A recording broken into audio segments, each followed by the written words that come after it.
Allah, peace of Allah, and blessings of Allah be on our Prophet Rasulullah, be on Muhammad Habib Allah, peace of Allah, and blessings. بسم الله الرحمن الرحيم. الحمد لله رب العالمين، وصلى الله وسلم وبارك على عبده ورسوله الأمين نبينا محمد وعلى آله وصحبه أجمعين. أما بعد, dear brothers and sisters in Islam, Assalamu alaikum wa rahmatullahi wa barakatuh. Now, we spoke yesterday and the day before about the hadith of Usama ibn Zayd, may Allah be pleased with him, and how he killed a man after saying La ilaha illallah.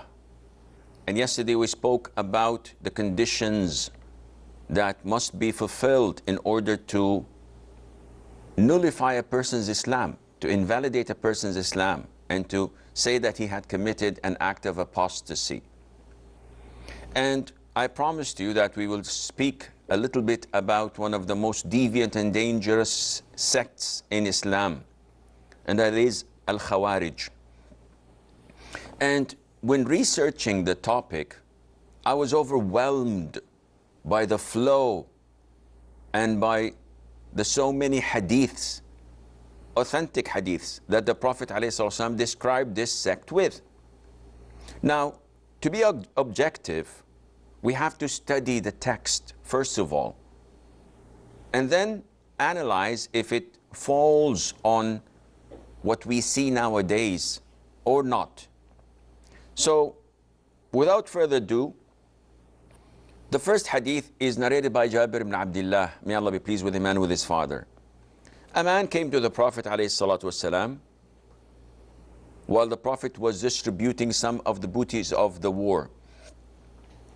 And he said, this man, Muhammad, addressing the Prophet ﷺ by his bare name, without messenger of Allah, Prophet of Allah. He said, O Muhammad, be fair. Logically, this is a fair statement. But this person was addressing the Prophet of Allah, the messenger of Allah. So the Prophet ﷺ got outraged and said, woe be to you. Who will be fair if I am not fair? By Allah, I have lost and I'm doomed if I am not fair. So Umar ibn Khattab stood up and said, Prophet of Allah, let me kill this man. Let me kill this hypocrite.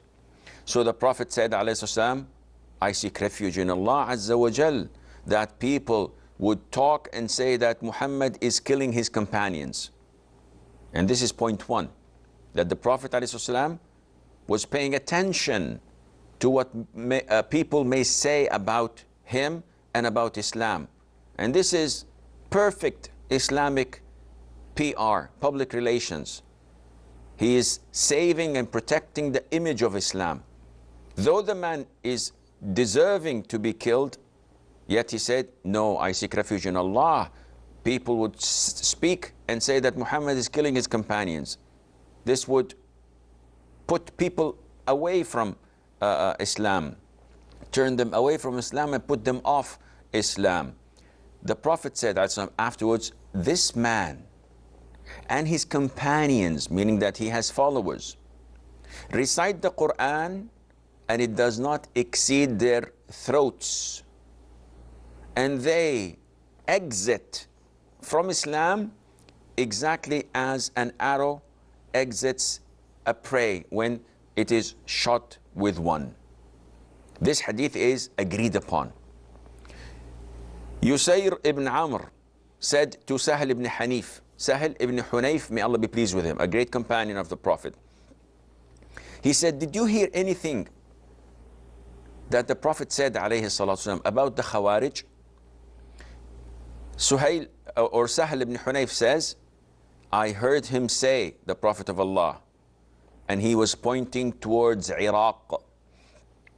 From there will come people reciting the Quran, it does not exceed their collarbones.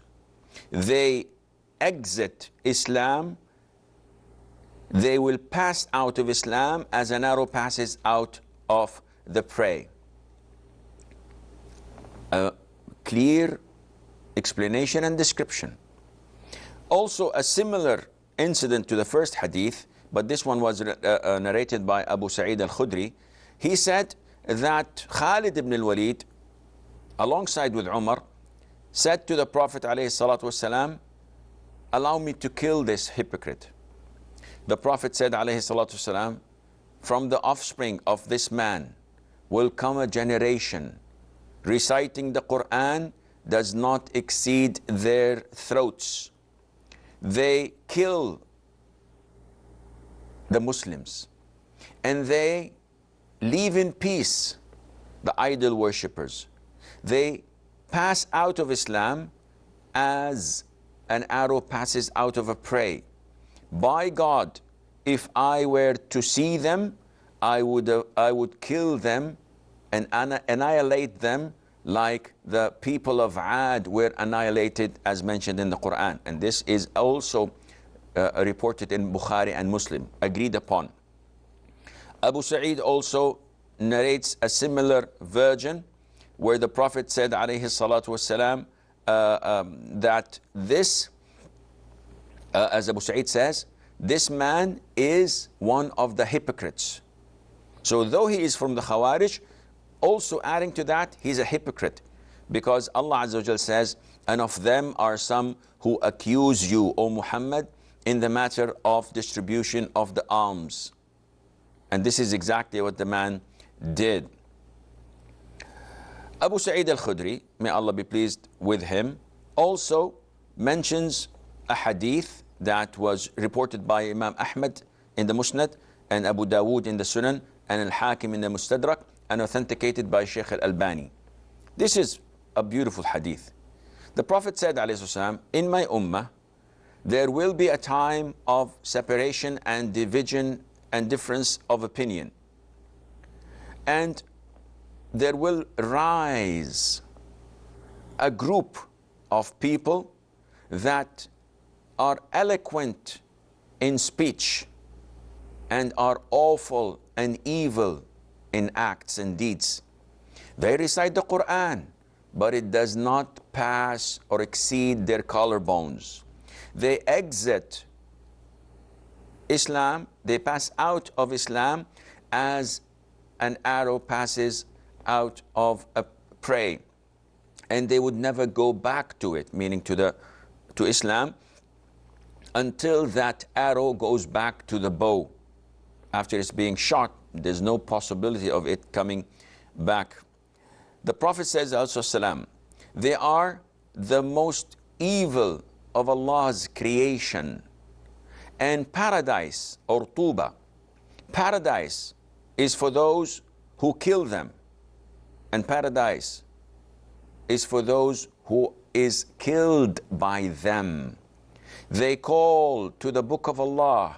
They claim to be calling people to the book of Allah, and they are not from Allah in any means.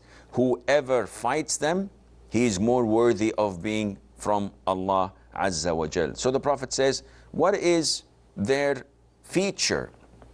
What is their mascot? What is the thing that identifies them, the symbol?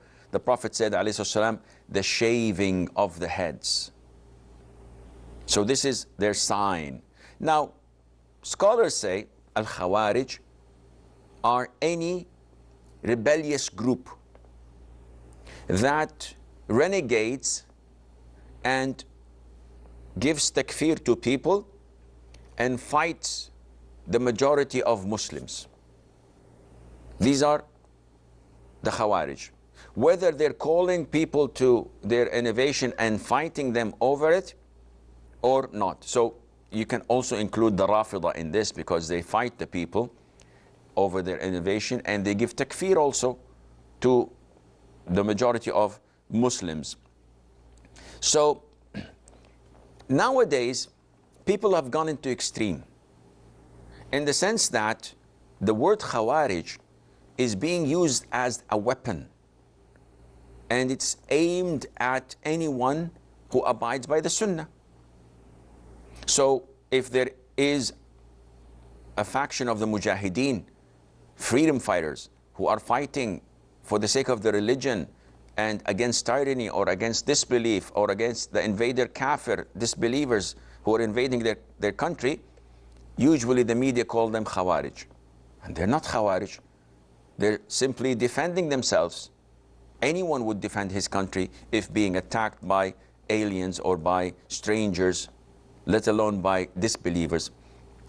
Also, it's been used by liberals in our country, in the Muslim countries, those who have nothing to do with Islam, who are westernized. They consider anyone who follows the Sunnah as Khawarij, as fundamentalist, as terrorist. So these are canned labels, ready to be opened and distributed for free.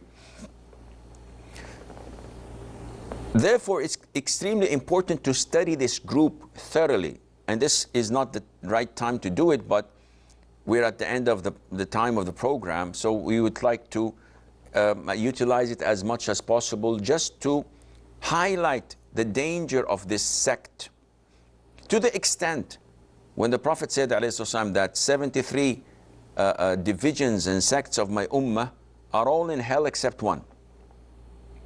And the Prophet did not elaborate. He did not give us a description of the 72 sects in hell, except for one sect, and that is the Khawarij. Why is that? Why is it so important to describe them in so many hadiths? Tens, literally tens of hadiths, the Prophet ﷺ described them for us. Why didn't he describe the Rafidah, the Shia, the Qadianis, the Baha'is, the Duruz, the Nusayris, all these kafir groups? Why didn't he, excluding Shia? Shia are not kafir until they say the kufr thing. But in majority, as long as they would testify that Allah is one and the Prophet is his messenger, etc., then they're Muslims until proven otherwise. As we've spoken yesterday about takfir. But the others are deviant sects.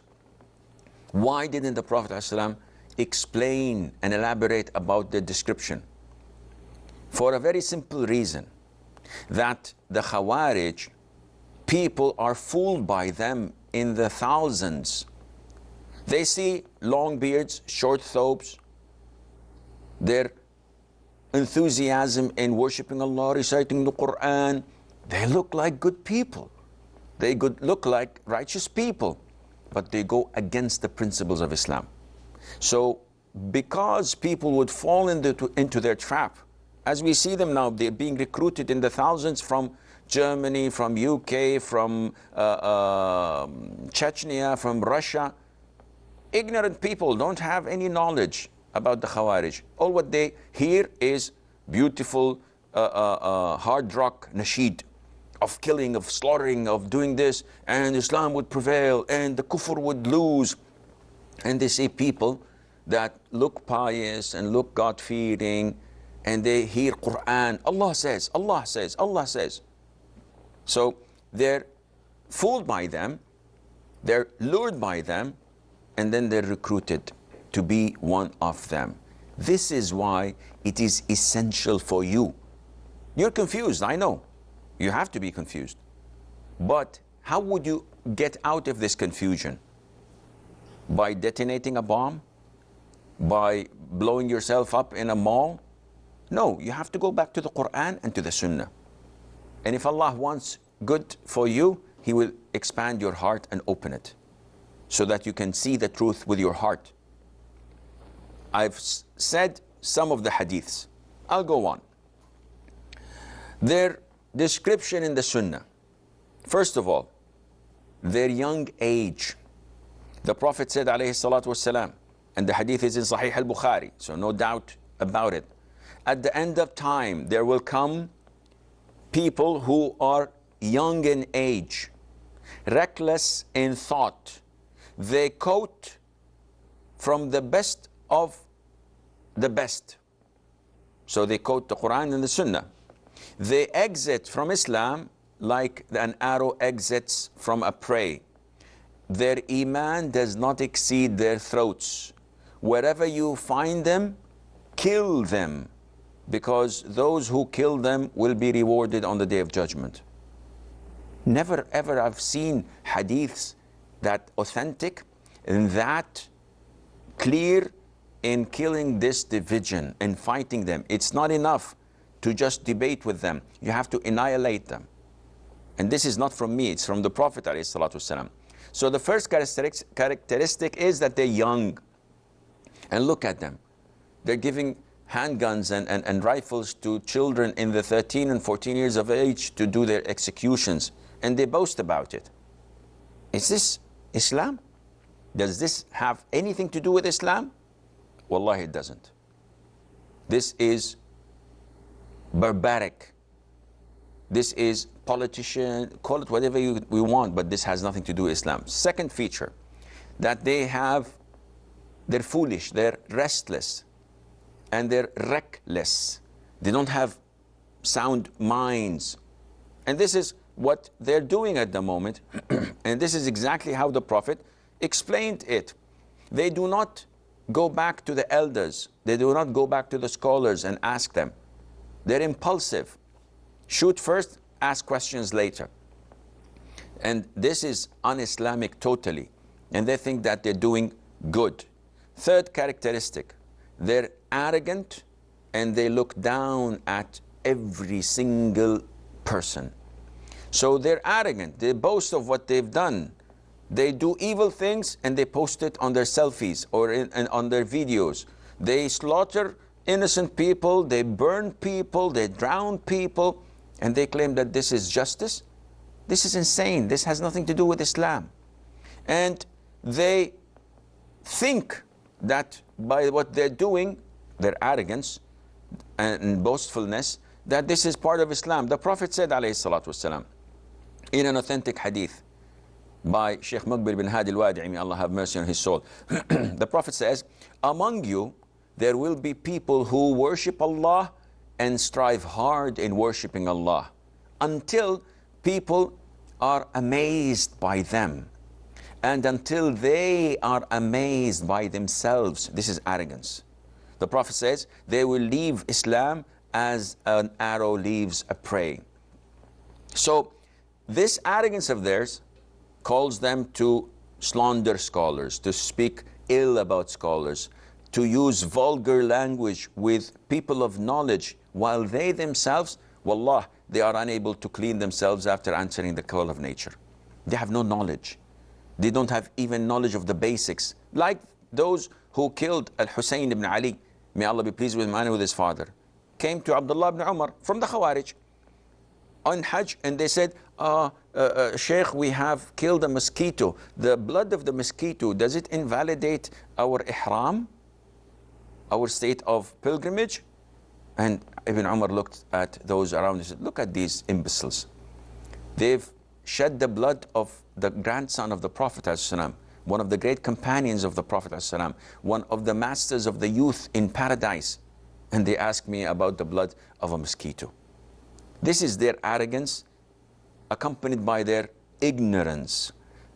Characteristic number 4, they are extreme in worshipping Allah Azza wa Jal and not wanting this dunya. So they pray, they fast, they read the Quran. The Prophet clearly said this, and the hadith was reported by Imam Muslim, that your recitation of the Quran is nothing compared to their recitation of the Quran. Your prayer is nothing to their prayer. Your fasting is nothing to your fasting. To the extreme that they went really overboard. But this is not accepted by Allah, because they go against human nature, and above all, they go against the Quran and the Sunnah of the Prophet ﷺ. So you know more than the Prophet ﷺ? They go to extreme, and that's why they leave the fold of Islam at some stage. It was reported that Ibn Ziyad, when he killed one of their leaders, Urwa ibn Hudayr, he asked his servant, after he killed this Khawarij leader, he said to him, come, tell me about his personal life. So the servant said, do you want me to elaborate or to be to the point? He said, no, be to the point. He said, I never brought him food during daytime, and I never laid a bed for him during nighttime. This means that this leader of the Khawarij was fasting every single day, and every single night he used to pray night prayer, the whole night, never slept. And this shows you how much they strive in worshipping Allah Azza wa Jal, which causes the majority of ignorant Muslims to be impressed, to be amazed, and to think good of them, to think well of them when they should not. Because this is a separate thing to separate from their actions and deeds of killing people, of shedding blood. Number 5, their misinterpretation of the Quran. Though they recite a lot, but without any knowledge, without any comprehension, they put the verses in other than it should be understood. They take one verse and neglect 10 others that can contradict their deviant ideology. And that is why the Prophet said, alayhi salatu wasalam, they recite the Quran thinking that it's on their side while it's against them. The Prophet said, alayhi salatu wasalam, it does not exceed their throats, it does not exceed their collarbones. All of this to emphasize to us that they do not have any relationship to the Quran. The Prophet said, alayhi salatu wasalam, in Sahih Imam Muslim, these things just for us to understand their innovation. And unfortunately, it's a feature of making the Khawarij in the process. When you come and say to the people, I only read the Quran and nothing else. You cannot understand the Quran without the Sunnah. You cannot fully understand the Quran without understanding the concept of authentic and correct Aqidah, because this is what you will fall in. The same methodology of the Khawarij who depend and rely only on the Quran. One of the teachers once, a sister sent me an email a couple of days ago telling me that he is explaining Surah Al-Kafirun beautifully. So I read quickly and scanned quickly. The first thing he said that whoever makes a sin, then he is not a abd of Allah. He's not a slave of Allah Azza wa Jal. Because this is the interpretation of slavery, being owned by Allah and worshipping Allah Azza wa Jal. But then he said a very awkward thing, which shows you that when you don't have the proper Aqidah, you bring catastrophes. So he said that, and any person who commits a sin, he has disobeyed Allah. And when you disobey Allah, then you commit shirk. A'udhu billahi minash shaitanir rajim. This is the same methodology of Khawarij. When you disobey Allah, you commit shirk. Then where are the sins? Then everyone who's sinful is a mushrik. This is preposterous. But maybe it's a mistake. But such mistakes from people of knowledge means that we have to be careful to whom we listen to, because if a person is not qualified, if he doesn't have the right Aqidah, if he doesn't have the right knowledge, then he is not preaching the converts. He is teaching something that might include poison in the honey. It's sweet, but it's poisonous. So one has to be really careful. Now, the sixth characteristic mentioned about them is that they use eloquent of speech, as the Prophet said, alayhi salatu wasalam. They use eloquent of speech, but they use evil and bad deeds. And they sometimes say the word of truth, but not intending it. And this is a lot. And when you read and listen to their rhetoric, they usually use quotes of the Quran, quotes of the Hadith, quotes of the scholars, but it goes against the principles of Islam. So what is it? Are you going against Islam because your misunderstanding of a verse? 7, they are truthful in what they say. The Khawarij do not lie. Unlike the Shia, the Rafida, the Khawarij have good intent and they are truthful in what they say. But they're deviant and we're ordered to kill them because what they do and act and result to is far greater than anyone else. So they never lie. They're always truthful, even against their leaders, even against their high-ranking people. 8, they give takfir and they believe that bloodshed is halal to spill. And this is one of the greatest features of the Khawarij. Whoever opposes them, he's against us, and hence we should kill him. And they go on a killing spree. We see this in Boko Haram, we see this in Shabab, we see this in ISIS or Daesh or whatever you want to call them. The easiest thing to recruit people, and this is their recruiting handbook 101. First of all, show the enthusiastic youngsters bombing children and women. Show them their blood and their scattered flesh here and there, and tell them, do you approve of this? Second of all, after you've charged them with anger and hatred, direct and focus this hatred to any of the directions or the targets you want. If they are fully loaded and they're willing to do this, fill their mind with nasheed of killing. It's stereotyping and brainwashing.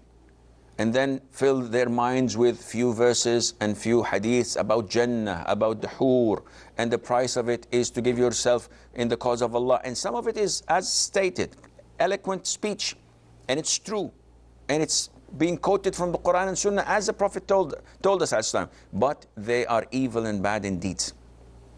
After that, they go on step by step to using and utilizing whatever they can. So these features and the process of da'wah, it's common, it's common sense, it's logical. I could recruit thousands of them in seconds because they're easily manipulated when they have no knowledge of the Quran and Sunnah. But if you have knowledge in the Quran and Sunnah and you fear Allah and you supplicate to Allah to show you the right way, you can tell that, no, this is bogus. This is what the Prophet warned us of, alayhi salam. Finally, the mascot or their symbol is shaving. But scholars say that they have a special symbol that varies from time to time. So at the time of the Prophet, it used to be shaving. Nowadays, it's prolonging your hair. Some of them now have this sign of Allah, Rasul, Muhammad, which they claim that it was the seal of the Prophet. By the way, this is totally bogus. You've seen this flag, the black one with the white writing on it, Allah, Rasul, Muhammad. This is totally bogus. There's nothing authentic about it in the books of history, that the name of Allah comes first and then Rasul, Messenger, and then Muhammad. The other way around is the most authentic, Muhammad, Rasulullah. But who cares? Who looks into details? Who verifies whether this is right or wrong? No. The €1 million question or dollar. I think dinar is even more expensive, so dinar is good, Kuwaiti dinar. The 1 million Kuwaiti dinar question. Are ISIS now considered to be part of the Khawarij? Personally, I believe they're not. Because the Khawarij are more gallant, are more brave, and are truthful. These leaders of the ISIS are not anything close to that. They are simply calling for rulership, for being kings and leaders. They're not as brave or gallant or even as truthful.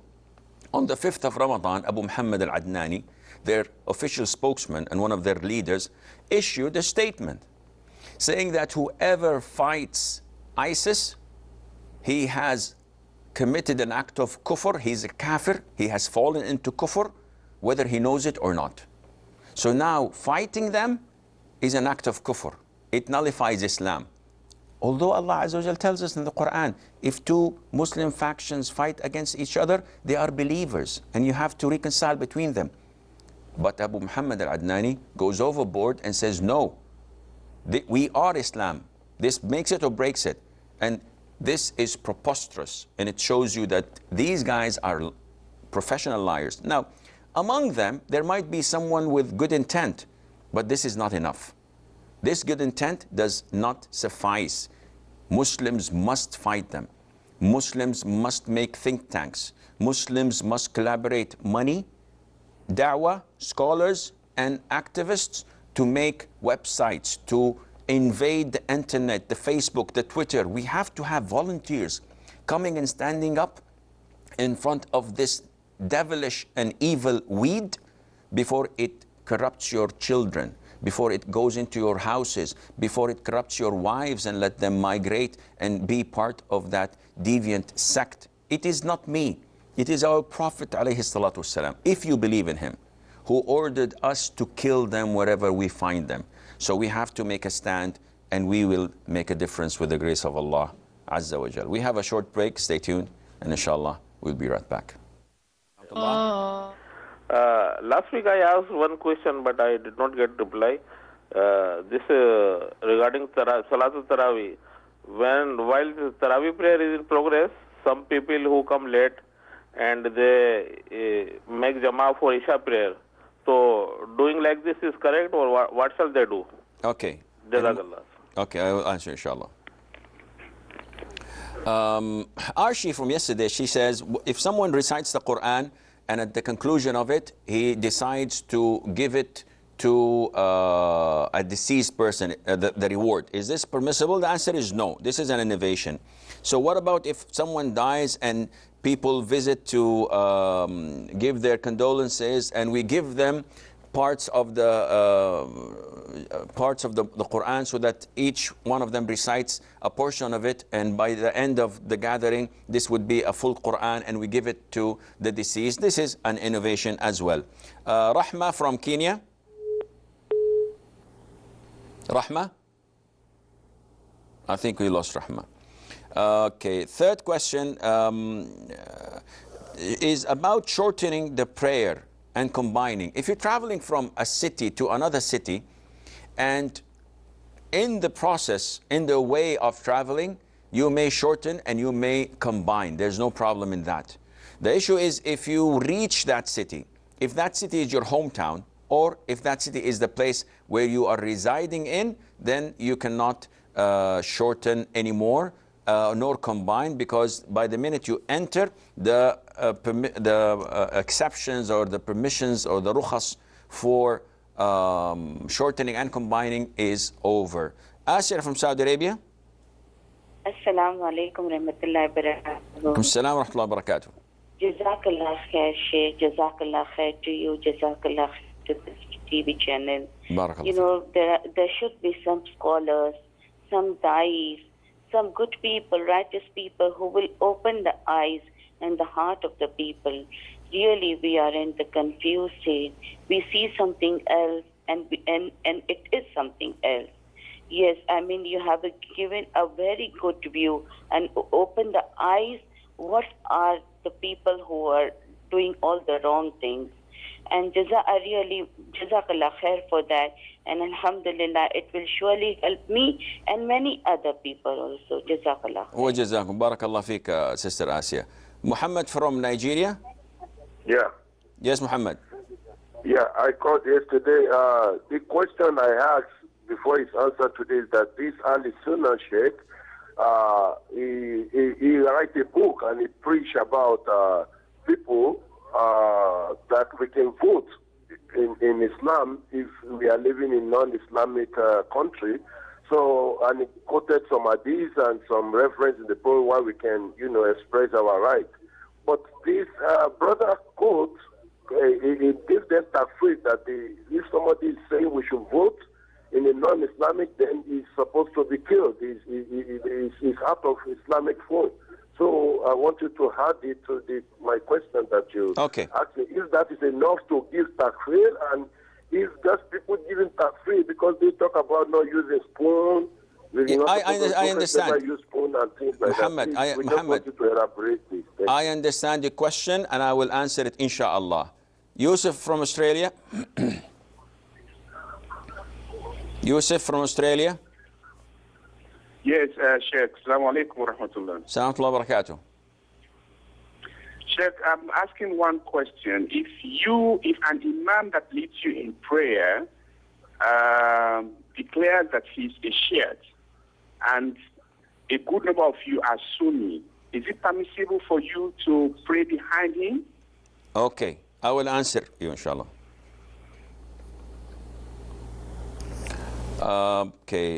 Muhammad has a question about a group where he comes from in Nigeria that give takfir and they do a lot of teachings and they read from books and they go a little bit overboard. Should he report them? The answer is yes. If you are in a Muslim country and you feel that these people are going overboard, report them and the authorities will look into their teachings. Is it authentic or are they part of Boko Haram? And he gives an example. He doesn't give example of the books that they teach, but I have a sort of an idea about it, because he says that they say that anyone who votes in elections is a kafir and must be killed. Definitely these are from Khawarij. We've stated yesterday, if you remember, Akhi, and I hope that Huda puts this program of yesterday on their archive, because I gave you, in short, in summary, the conditions of giving takfir. And you cannot just simply go and give takfir to anyone, and you have to be a panel of scholars, and you cannot go and kill anyone, because this is the area of the imam. Otherwise, we don't have to have imams or Muslim rulers or anything of this sort. And voting, we know that the voting process and democracy is prohibited. It's haram. But in some incidents, your vote can make a difference in reducing the evil. So by avoiding it, this is, some of the scholars say you should avoid it, even though this is respected. But those other scholars like Sheikh ibn Uthaymeen and other scholars who agree that voting is haram, but in some cases, when my vote has a weight and a difference and can reduce the evil, then voting is halal. I'm not doing this while I am pleased with it, but I'm doing it out of necessity. We have two to vote for. One is a Muslim, one is a kafir. Then I will choose the kafir, the Muslim, that is. Though the election process is wrong, but to reduce the evil as much as possible. Muhammad from Sudan. Muhammad from Sudan. Sadiq from Saudi. Sadiq or Siddiq. Okay, we've lost both. Ramiz from Zambia says that if the imam makes a mistake in salat and I came late and he offered sujood as-sahu, if he offered sujood as-sahu before salam, this means that you have to also offer sujood as-sahu with him, because you cannot conclude your prayer until he gives salam. So if he offers two sujood of salam, you follow. But what happens if he gives salam and I stand up for my third rak'ah and then the imam says Allahu Akbar and prostrates twice for his sahu? Definitely I cannot follow him. So should I myself do sujood as-sahu after I conclude my third and fourth rak'ah and tashahhud and offer salam? We have to look.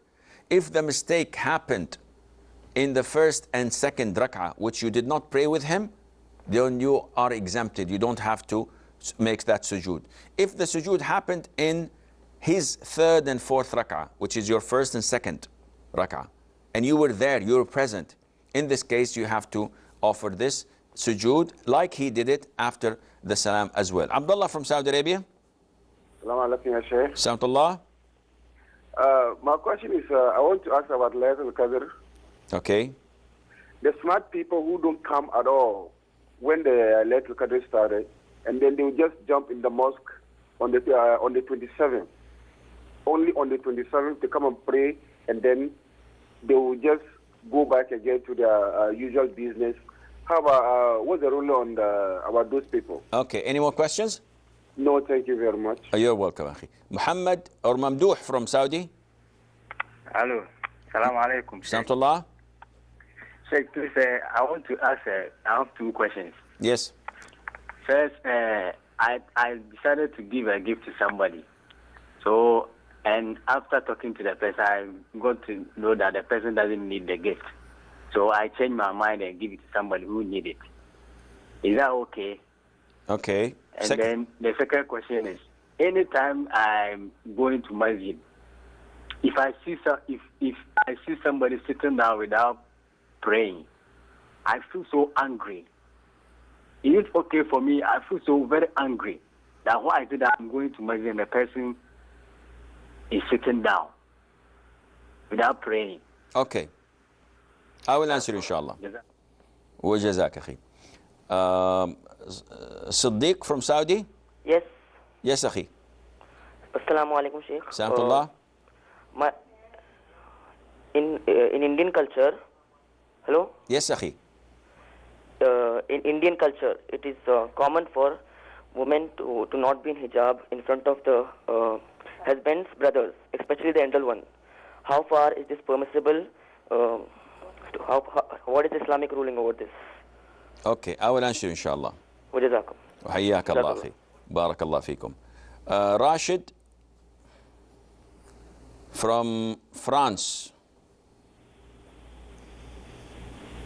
Rashid? Hello. Yes, أخي. Salam alaikum. عليكم السلام ورحمة الله. I have one question, please. Yes. I will travel today. Inshallah. And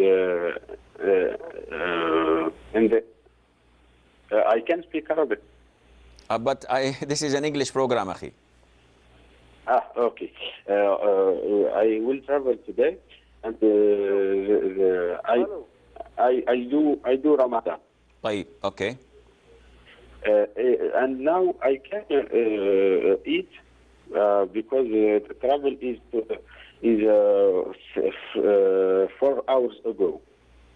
Okay. Do you understand me? So you will travel after 4 hours from now, and you want to break your fast now? Yeah, I have the permission to break Ramadan now or not? No, you can't, because you are still in your home. Only after you leave your home, you travel away from your city, then you can break your fast. Other than that, no, you have to complete. Maybe the airplane will not fly. Yeah, okay. D'accord? Barakallahu fi. حياك الله أخي. Muhammad from Sudan. Hello. أيوة محمد. Muhammad Al-Adin Gadim. I have 4 or 5 questions. Yeah, make it quick, أخي. Yes. Okay, regarding these 72 groups which are regarded as non-Muslims, no problem with this. Can you expand or explain more about that one division who are going on Islam line? This is one. This is one. 2. What about al-niqab? What is al-burqa? Is it a must or is it just custom of some countries? A what? Number 3. I didn't get your second question. Al-niqab. Is it a custom or a must from our God? Al-niqab, okay. Yes. Number 3. Yes. If our close relatives, father, mother, brothers, are going ahead following Islam exactly, and if I explained them many times and did not agree what was the thought of Islam regarding Quran and Sunnah,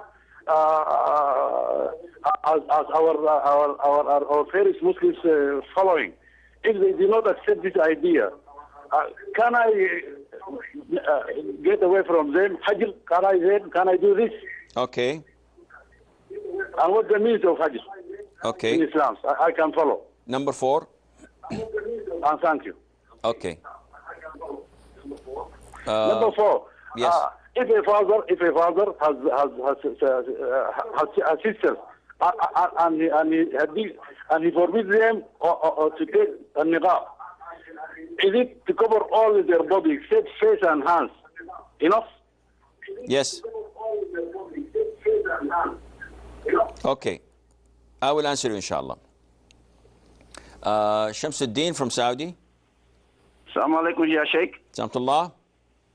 Now, sorry, I want to ask questions concerning Zakat al-Fitri. Yes, Akhi. Because over the years, I've had somebody I've always give my Zakat to, but nowadays he now traveled to Sri Lanka, and he sent me his account number to send money to him. So I want to ask, is it permissible for me to send the money to him for the Zakat al-Fitri? That's the first question. Okay. Then the second question is that giving of Zakat al-Fitri, is it does it go along with you in your region? Is it only people in your region where you stay you can give to? Like, say, I'm from Nigeria now, and I know that people that need the Zakat al-Fitri are more in Nigeria than in Saudi Arabia. Can I send money down home for them to purchase food for people, to give people in Nigeria, or should it be within my locality in Saudi Arabia here? Okay, I will answer you, inshallah. We have Rida from Saudi. Rida? Okay, so we need time to answer these questions. Ram is from Zambia's second question. What's the ruling on attending the wedding of a kafir? If the wedding is in a church or it's a religious festival, this is prohibited for you to attend. If it's just a reception, so it's just the food there and there's no contract and there's no priest and nothing, it seems okay if there is no mixing between the genders and there is no alcohol or prohibited food, which is usually impossible. Muhammad Ali from Saudi Arabia, he says that he asked a question earlier, and I remember this question. If a person enters a masjid and the Isha prayer is over, so the Imam is praying 2 rak'ahs of Sunnah, in a minute or two they will all pray Taraweeh. So a group of people come late and they perform Isha prayer in congregation. This is wrong and this is not acceptable because the original Imam is there and he's going to pray Taraweeh. Your prayer of Isha would contradict his being an Imam, and it would also distract Muslims. You're reciting Quran, he's reciting Quran, and everyone is trying to make it as loud as possible. This is prohibited and haram. What to do? Join them in the Taraweeh. So the first 2 rak'ahs, you join with them. When he offers salam, you complete your 3rd and 4th rak'ah individually. Yusuf from Australia, he says, what's the ruling on praying behind a Shia Imam? A Muslim Sunni must not pray behind any of those innovators. However, the ruling in Islam is his prayer is valid for himself, then it's valid for those behind him. So if this Shi'i is a Muslim and you don't know any ideas or conviction of his that nullifies Islam, so you know that he's a Shi'i, but you don't know if he curses Aisha, Abu Bakr, Umar, Uthman or not. You don't. Some would say, oh, this is by default. No, it's not by default. Not all Shi'as are like this. The Zaydis are not like this. They don't curse. And there are people, laymen of Shia, who don't. Yes, if there is their mullah or the one with the turbans, definitely put them in the trash can, because these guys are totally out of it. The Ithna Ashariya or the Imamiyya. Their scholars, their leaders, their mullahs, they are definitely out of the loop of Islam, because it's part of their religion, what they teach, that the Quran is corrupt and the Mus'haf of Fatima is the original Quran, what you have is false. But if you don't know anything about this person except that he's a Shi'i, you can pray behind him. It's better to not do so and go to somewhere else, or even pray on your own just to be safe. Abdullah from Saudi Arabia says that there are people who don't do anything during the last 10 nights of Ramadan except on the night of the 27th. So they go to the masjid and they pray and they do recitation of the Quran, and then afterwards they go back to normal. Akhi, why do you limit Allah's mercy? We are instructed and recommended to offer as much as possible in the last 10 nights of Ramadan. And the majority of scholars say that the most likely night to be the night of Qadr, Laylatul Qadr, is the night of the 27th. Though this is not a general rule. It can be on the 22nd, even days, not necessarily even odd days or odd nights. So why do you limit Allah's mercy by telling them, listen, don't come to my masjid on the 27th. Either you come the full 10 nights or I don't want to see your face. Allah would not have forgiveness and mercy for you just for coming for this particular night. Astaghfirullah. Who deprives people from Allah's mercy and forgiveness? Encourage them. Maybe this year they will pray one night, next year maybe they will make it 5 nights. Who knows? So this is not from your own pocket or for your own money. This is Allah's mercy. Don't limit it and make it as wide as possible for the people. Mamdouh from Saudi Arabia says he wanted to give someone a gift, but then he changed his mind and he gave it to someone else. Is there a sin on him? No, there isn't. Because the gift is not mandatory until the other person takes it. So if I give you a pen and you take it, I cannot call it back. But if I say, listen, I'm going to give you a pen, and you say, okay, jazakallah khair, and tomorrow I said, I changed my mind. There's no problem in that. He says that whenever someone enters a masjid and sits without praying 2 rak'ahs, I feel outraged and I feel very angry. Akhi, channel your anger into wisdom, into love and care and compassion. This brother, go and talk to him and give him the hadith with a big smile. If he does not accept it, also have love and compassion in your heart, because he's following a school of thought that tells him that it is not mandatory to pray 2 rak'ahs and it is voluntary. And he doesn't want to choose the voluntary thing. So don't force people to believe and think what you believe as long as they have a legitimate reason not to do so. Siddiq from Saudi Arabia says that in India we have the concept of women not wearing the hijab in front of their brothers-in-law. This is un-Islamic. Those who do such thing are not following the teachings of the Prophet ﷺ. They're following the culture and they're worshipping their desires. The Prophet ﷺ, and the hadith is in Sahih, he said, do not enter upon women, meaning that non-mahram. Do not mix with them. So one man stood up and said, oh Prophet of Allah, what about my hamu, meaning the brother-in-law, my uncle? If he comes and visits my wife, the Prophet said it in 2 words, al-hamu al-maut. Your hamu, your brother or your uncle, who is the brother-in-law to that woman or the uncle-in-law of that woman, is death. Meaning if you allow this, then you're allowing death. It is so awkward how people who claim to be Muslim and Sunni and following the Quran and Sunnah, and yet they force their daughters-in-law to come and sit with their brothers-in-law who are not mahram, and to force them to take off their hijab, or maybe only to hide and cover their hair, but while exposing the face, the makeup and the smiles and the grudges and and the frowns, etc. Subhanallah, this is un-Islamic. You have to segregate it. You cannot be a proper Muslim when you have these mixed meetings. May Allah Azza wa Jal guide the Muslims. Rashid said about his traveling, and I told him, you cannot break your fast until you leave the borders of the city.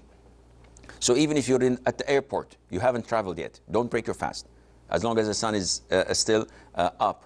Once you take off and you leave, then you can break your fast if you wish. Muhammad from Sudan says that the 72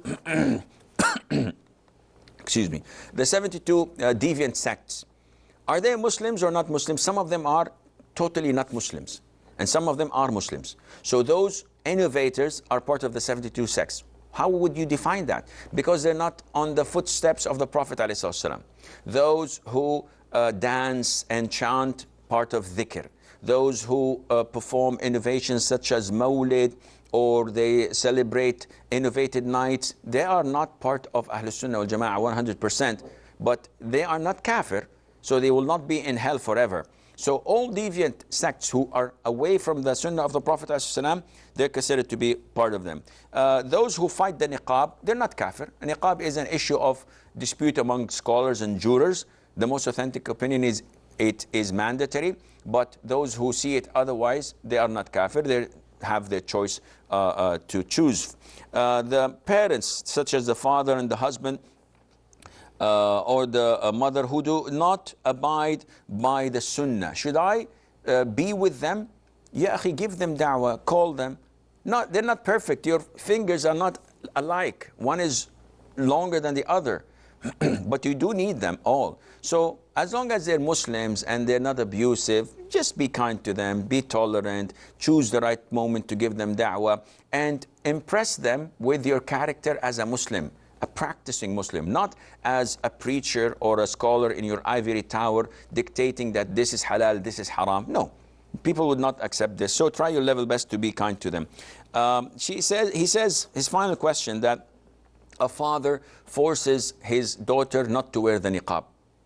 The daughter, if she believes in the obligation of the niqab, she should not follow or obey her father. But if she has to be diplomatic, if he will kick her out, or if this would cause tension, so she should pretend that she is abiding by what he says, and whenever she is away from him, she should wear it. Shamsuddin says that he used to send his zakat to a person who had gone on exit visa to Sri Lanka. So can he send him money through his bank account? If he's trustworthy and you know that he's poor and he knows poor people, then this is permissible. Do I have to pay my zakat al-fitr in Saudi? I am from Nigeria, he says, and we have lots and lots of poor people in Nigeria, much more poor than here in Saudi Arabia. So can I send it? No problem, inshallah.